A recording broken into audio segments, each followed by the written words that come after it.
Hello, Exiles. This is Ryan from Behind Eyes Gaming, and welcome to another Path of Exile video.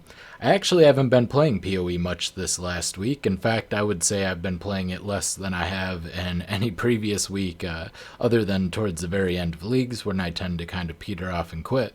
But I decided to do on this week, put together, or what I decided to do on this week rather, is to put together a build that I've been wanting to work on for pretty much all league, and that is a Fire Burst Assassin. So I managed to get an Elder staff here, and I managed to throw a couple of essences for the Fire Burst on hit, Essence of Hysteria. I've got one that also rolled crit multi, and I could get some flat lightning damage on it. And so I just went ahead and kept this. And the best thing about this is it doesn't require a 6-link. It's not that hard to make. It took me like 3 Essences of Hysteria before I got one that also had a power charge on crit. And yeah, since you don't need a 6-link, you can just use, I'm using an Impulses for clear, because you really need clear. You're either going to need an Impulses or an Explodey chest, because it really doesn't work otherwise. But yeah, I'm only level 84. I'm just going to quick show the build, and then I'll explain a little bit more of it. I'm just going to run a simple tier 11, because like I said, I'm not very high level yet. And it's still a work in progress, but it was the build that I was most interested in making this league. Alright, so to get it started, it is an Autobomber, so I just need to cast Stormbrand once in the beginning of the map, and then I just kind of walk around.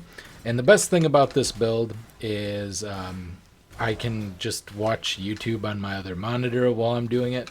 You know, it doesn't require a lot of micromanagement. Got a little bit of a cold, sorry about the clearing my throat and everything, but yeah. Which is weird because it's summer, but and sometimes it stops briefly. But yeah, in big old chunks like that, the Impulses really comes in handy. Without the Impulses, we're not doing the Ignite version. It's actually just 100% based on damage.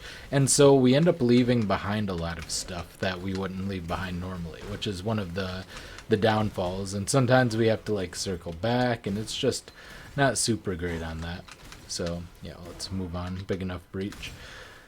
Yeah, as you can see, we don't just like clear entire screens like the other version of it would.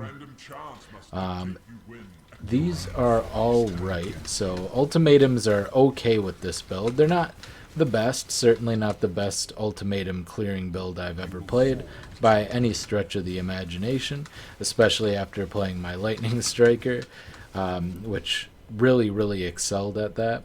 But yeah, it's the same as usual. You just run around and, you know, I occasionally cast Stormbrand because I do have my Hex Touch on that. Oop, I almost died. I'm going to keep going, though, I believe. Oh, yeah, I don't have Leech, so I can't get the Leech from my Itziri's Promise. So I actually have to hit my Life Flask. Usually I don't have to hit my Life Flask unless I've got Corrupted Blood on me. Alright, nothing particularly great here. So yeah, I'll just have to make sure I'm periodically hitting that.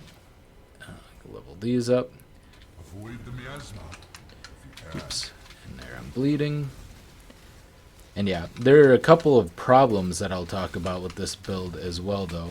For instance, without a shield and while using a hybrid evasion energy shield, the Impulses for my chest, my evasion numbers are very low, but I'm going dodge evasion. I also don't currently have a source of blind, which usually has a good synergy with that. So yeah, there's a lot of pretty glaring issues that I need to figure out solutions for, but it works pretty well for clearing so far these lower maps, and I'm sure once I get my gems qualityed and leveled and all of that kind of stuff, it'll clear, you know, just your basic tier 16s. And the fun thing about it is because of the Impulses, the more I guess dense the map is with monsters, the better. So, you know, you get those explosions clearing out more enemies. And as far as bossing goes, it's not bad. It's not going to be great against, like, a bunch of smaller groups of bosses like that. But against singular bosses like this, you just throw on your Stormbrand and it'll pulse, and it will, it'll crit a couple of times, and you'll eventually kill the boss. So it's not too hard. It's a nice build, but it's not done. I'll explain it a little bit more and what I'm going to go for. So in order to make this work, in order to make the Herald of Thunder constantly go off while we're mapping, we need a way for our Fire Burst to shock, and we do that with Yoke of Suffering, which has your elemental damage can shock, so pretty simple there. And then, so with that, we have our Fire Burst, and our Herald of Thunder hits, and it hits pretty frequently, every 0.25 seconds.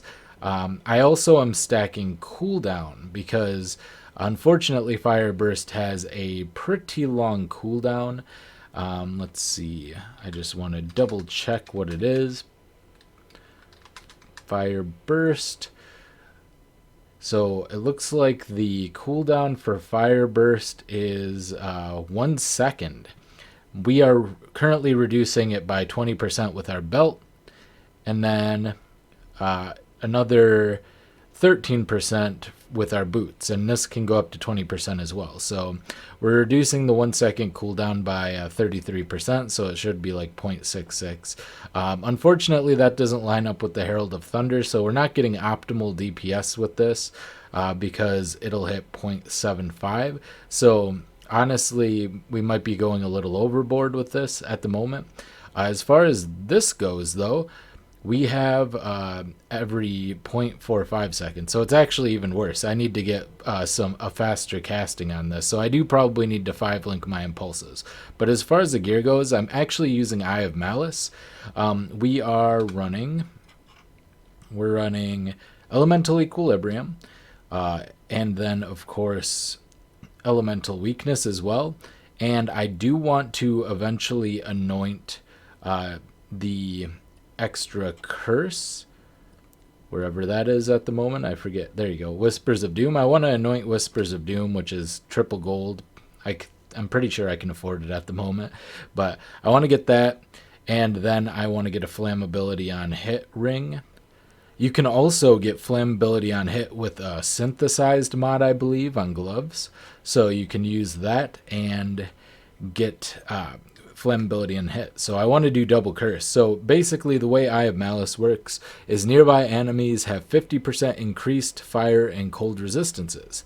Now the interesting thing about this is that if it's negative, then they have an increase to that negative. So say they have 50 resistances, which is very high. I don't think they ever would, but let's just say they do for simplicity's sake. And we apply minus 150 resistance. They go to negative 100% resistance, and then that's 50% increased. It goes to negative 150. And this is the confirmed way it's used. So we can actually take this downside, turn it into a big upside, plus we get exposure on top of it, and get really, really, really high damage, which is why sometimes when we crit, we do ridiculous damage. Also, our staff is an 8-link. None of these have to be linked together. So we're using Concentrated Effect, Combustion, Fire Pen, Increased Critical Damage, Controlled Destruction, and Ice Bite, which gives us Frenzy charges. I might use a different setup, and then we get more damage based, I think it's 4% more damage per power charge, and we have 7. So we're getting another solid 28% more damage from that as well, which is really nice. So we got all that going. Talked about the Yoke of Suffering and the impulses. The rings I really need to improve. These are not great rings, but I want to replace them if I can, either by getting a Delve flammability on hit ring, or if I get it on the gloves, I'll just get generally good rings or find some good unique combination. The belt and the boots were the only thing that were super necessary, and even for that to be like optimal, like I said, I'm going to have to lower the activation frequency of my Stormbrand, because it needs to be probably like 0.34, I believe, instead of 0.45, which is going to require a lot. Or I need to slow down the activation frequency somehow to 0.67. So we're going to figure out how to make that work. I might have to get some weird cast speed stuff, and I can get faster casting or maybe even Swift brand, but that would require me to cast it much more frequently.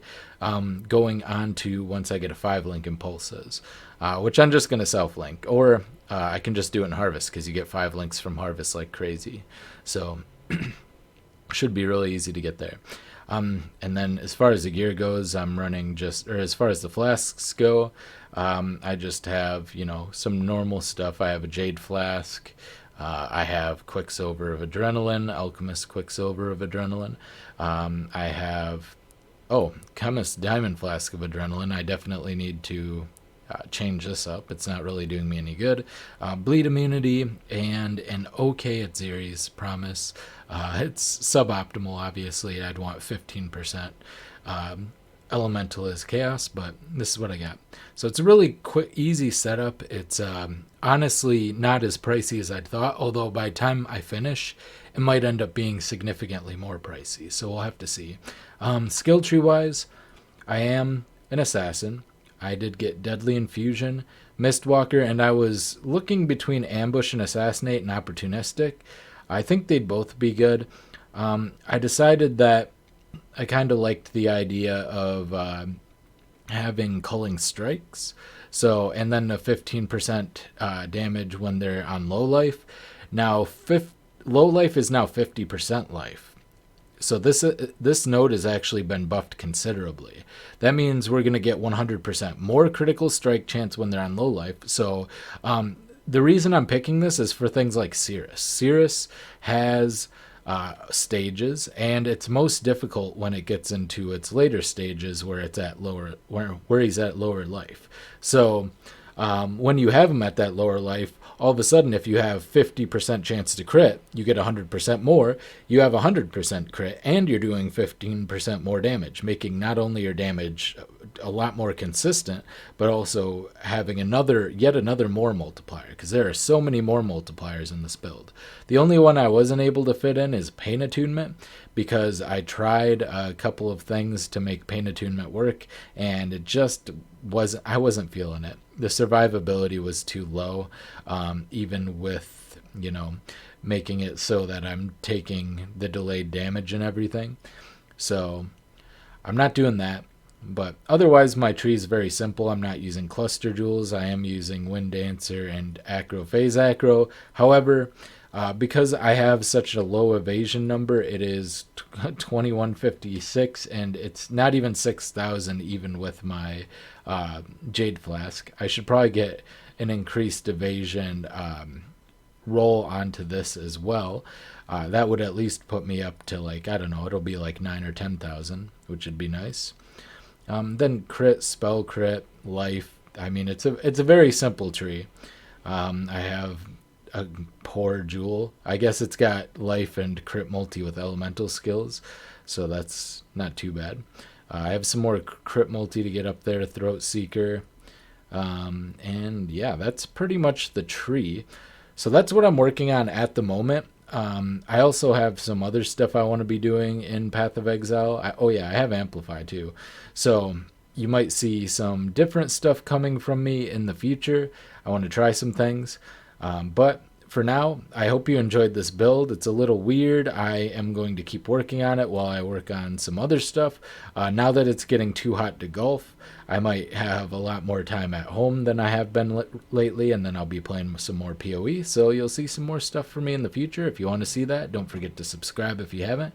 This has been Ryan from Behind Eyes Gaming, and I will see you next time. Bye!